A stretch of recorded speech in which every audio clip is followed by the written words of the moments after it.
साथ ही इस वीडियो को ज़्यादा से ज़्यादा लाइक करें, कमेंट करें, शेयर करें और चैनल को सब्सक्राइब करना ना भूलें। आप अंग्रेजी दवाओं से परेशान हैं या फिर रोगों से परेशान होकर संसार से उठ जाना चाहते हैं? उठ जाने से पहले नाड़ी वैद्य क्या क्लब आइए और अपने सभी रोगों का आयुर्वेद में सही समाधान पाइए। सभी राष्ट्रप्रेमी भाई बहनों को नमस्ते। मैं हूं दीक्षेंद्र आर्य और आप देख रहे हैं आर्य समाज का सबसे ज़्यादा समय देखा जाने वाला सोशल मीडिया प्रकल्प मिशन आर्यवर्त। साथियों, आज हमारे साथ आर्य समाज के राष्ट्रीय नेता, सार्वदेशिक आर्य प्रतिनिधि सभा जो विश्व की समस्त आर्य समाजों का सबसे बड़ा संगठन है, उसके महामंत्री और सुदूर दक्षिण में आर्य प्रतिनिधि सभा हैदराबाद, तेलंगाना और आंध्र प्रदेश के जो संयुक्त आर्य प्रतिनिधि सभा है उसके यशस्वी अध्यक्ष प्रोफेसर विठल राव जी हमारे साथ हैं। आज उनसे हम बातचीत करेंगे। प्रोफेसर साहब, आपका स्वागत है आज के इस विशेष कार्यक्रम में। नमस्ते। नमस्ते, धन्यवाद आपका। सुनाइए। प्रोफेसर साहब से आज हम आर्य समाज के बारे में जानेंगे कि आर्य समाज का दृष्टिकोण क्या है। आर्य समाज क्या एक सामाजिक संस्था है? आर्य समाज क्या एक धार्मिक संस्था है? आर्य समाज क्या एक NGO है या आर्य समाज महज एक दूर खड़ा होकर के समाज की परिस्थितियों को देखने वाला संगठन? आप क्या मानते हैं? जी, आर्य समाज के बारे में समझने के लिए जो है 1900 से लेकर के 1910-12 तक का जो आर्य समाज का इतिहास है, जिसके बारे में एंड्रू जैक्सन जी ने, जो एक विदेशी था और बहुत जो है यहाँ पर आकर के अध्ययन करने के बाद में उन्होंने अपनी बात लिखी है, उनके द्वारा लिखी गई बात कि यह एक ऐसी आग है आर्य समाज जो लगता है कि पूरे जो है देश में ही, भारत में ही नहीं, पूरे विश्व में भी एक नई प्रकार की जो है ज्वाला को फैला करके रहेगा, नया प्रकाश दे करके रहेगा, नए समाज का निर्माण करके रहेगा। ये एक मशाल है, जलती मशाल है। तो ये बात जो है एंड्रू जैक्सन ने कही थी कि देखो वो वहाँ से एक सूरज उग रहा है, उसके अंदर एक प्रकाश है, एक ज्वलंत प्रकाश है। तो ऐसी जो है एक ज्वलंत आग को लेकर के आर्य समाज जो है इस देश में काम कर रहा है। ये आर्य समाज का एक स्वरूप उन्होंने बताया था। आप ये कहना चाहते हैं कि आर्य समाज एक ऐसी आग है जो जड़ताओं को, पाखंड को और रूढ़ियों को तोड़ने वाला संगठन है? कहीं मतलब आप उसको आंदोलनात्मक रूप देने की बात कर रहे हैं, जो एंड्रू जैक्सन समझ रहे हैं वहाँ बैठे बैठे के एक ऐसा आंदोलन का स्वरूप आर्य समाज है, या कुछ और कहना चाहते हैं? बात ऐसी है कि जब कोई बात जो है कही जाती है, समाज के परिप्रेक्ष्य में कही जाती है, तो दो तरीके होते हैं कहने के और समझने के भी जो है दो तरीके होते हैं।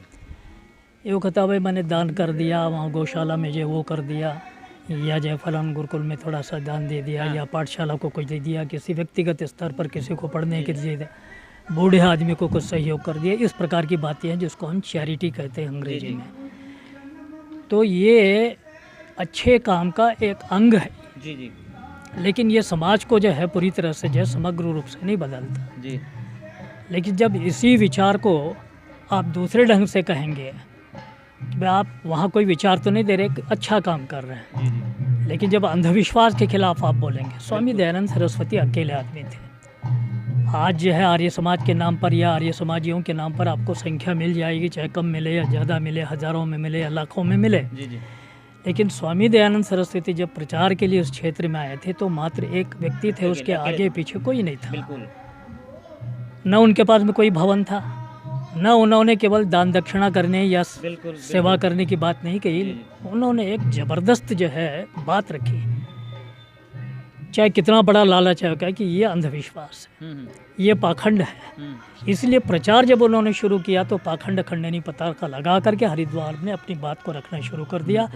परंपराओं से जो लोग मानते रहे हैं कि जो है ये हिंदू समाज है या ये भारतीय समाज है या जो भी है समाज है, लेकिन लोग उनकी बात को सुनकर हैरान रहे कि ये जो है हिंदू समाज नहीं है, ये ना वेद की परंपरा है, न ये आर्ष परंपरा है। उनकी बात को सुनकर के लोगों के अंदर जो है खलबली मच गई।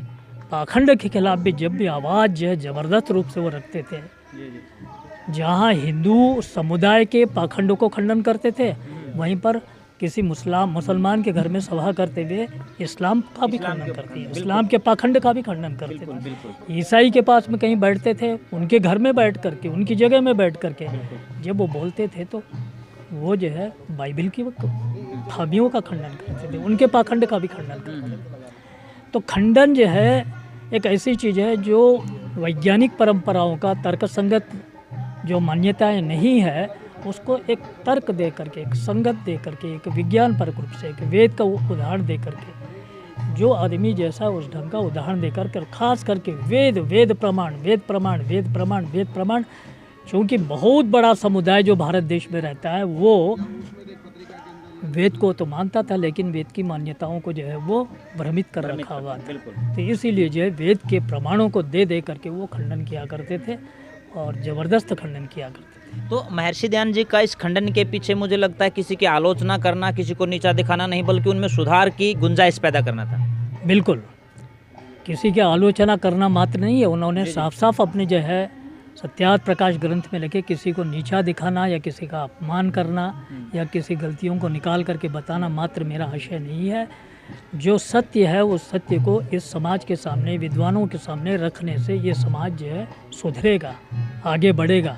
इसमें एक परिष्कृत स्वरूप इसको आएगा तो ही वेद मार्ग का प्रचलन हो सकता है, लोगों का भला हो सकता है। वरना चाहे वो ये मत वाला हो, हिंदू मत वाला हो या ईसाई मत वाला हो या मुसलमान हो, कोई भी जो है, कोई भी हो संप्रदाय, ये संप्रदाय जो है लोगों को जो है गड्ढे में, उस गर्त में जो है डुबो देंगे और आदमी हमेशा अंधकार में डूबा रहेगा। न उसका यह लोक ठीक होगा न परलोक ठीक होगा। तो कहीं ना कहीं महर्षि दयानंद ने लोगों को अंधकार से प्रकाश की ओर ले जाने का काम किया। जी।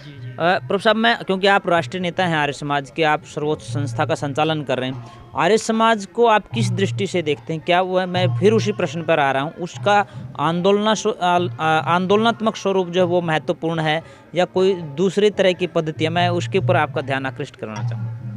इसको विश्लेषण करने के लिए एक होता है व्यक्ति और एक होता समाज और राष्ट्र। जी। व्यक्ति निर्माण के कामों के लिए जिन पद्धतियों को हम शुरुआत करते हैं वो एक कैडर को बनाता है, जी। कार्यकर्ता को बनाता है। लेकिन कार्यकर्ता करें कुछ नहीं जी। तब तो जो है उसका कोई जो है उद्देश्य नहीं रह जाता। बिल्कुल। इसका जो सामाजिक स्वरूप है, राष्ट्रीय स्वरूप है या वैश्विक स्वरूप है, उस तरफ काम लगातार करते रहना पड़ता है। हमारे सर्वदेशी कार्य प्रतिनिधि सभा के यशस्वी प्रधान जी ने आज ये यहाँ पर चित्तौड़गढ़ में जो है, मैं ये बात बोल रहा हूँ, तो चित्तौड़गढ़ में उन्होंने अपना व्याख्यान देते हुए, अपना आशीर्वाद देते हुए एक बात कही। शायद पहले भी उन्होंने कही होगी और भी विद्वानों ने भी कही होगी इस बात को, लेकिन बहुत महत्वपूर्ण बात है। कहा कि बात आप हवन कर रहे हो और उसमें आग नहीं है, जी। और आप आहुति डाल रहे हो तो धुआं ही निकलेगा। तो उस आहुति देने का मतलब क्या है? जी। जहाँ पर ये भौतिक उदाहरण है वहाँ पर उन्होंने ये बात कही कि अगर आपके अंदर आग नहीं हो जी। कुछ करने की, तो आप जो कर रहे हैं उसका कोई मतलब नहीं रहेगा। बिल्कुल। आपके अंदर एक आग होनी चाहिए, तड़प होनी चाहिए। तो इस बात से ही हम साफ ये कर सकते हैं कि जहाँ पर जो है कैडर को तैयार करने का व्यक्तिगत स्तर का काम है, व्यक्ति निर्माण का काम है, चरित्र निर्माण का काम है, वहीं पर समाज को आंदोलित करने का काम भी आर्य समाज का है। वो एक बहुत बड़ा माहौल बनाता है, राष्ट्रीय माहौल बनाता है। वो अगर हो तो कैडर जिंदा रहता है। उस काम को करने के लिए कैडर की ज़रूरत होती है। इसलिए आर्य समाज शुरू से ही जहाँ पाखंड खंडन की बात किया, जहाँ जातिवाद के खिलाफ बात किया, जहाँ समाज सुधार की बात किया, वहाँ पर राष्ट्रीय मुद्दों को भी छू करके आज़ादी के आंदोलन की बात की। हाँ प्रभु साहब, मैं आपसे यही बात जरूर जानना चाहूँगा। आपने बहुत एक प्रसंग शुरू किया है, मैं चाहता हूँ कि उसको बिल्कुल बारीकी से आप बताएं। देश की आज़ादी का आंदोलन और आर्य समाज लगता है कि एक ऐसा सामाजिक सा संगठन जिसको एक सन्यासी ने खड़ा किया है, तैयार किया है, और वो देश की आज़ादी की लड़ाई में अग्रणी भूमिका निभा रहा है। ये पहलू आप, मैं चाहूँगा कि आप ज़रूर समझाएं, खास करके हमारे दर्शक इसको समझना। बालों की समस्या से क्यों हो परेशान? बच्चा खाए या जवान, सबका इलाज होगा एक समान। सिर दर्द और कब्ज होंगे 3 दिन में छूमंतर। न जादू न टोना, है केवल आयुर्वेदिक तंत्र। नाड़ी वैद्य हूं मैं, आयुर्वेद का कमाल देखना। ला इलाज हो कोई भी बीमारी, जड़ से होगा उसका इलाज देखना। कमजोरों के लिए बना दिया है ऐसा रसायन, खाकर उसको जीवन का आनंद देखना।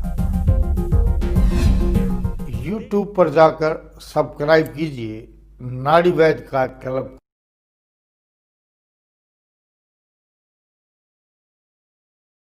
साथियों, इस वीडियो को ज़्यादा से ज़्यादा लाइक करें, कमेंट करें, शेयर करें और चैनल को सब्सक्राइब करना ना भूलें।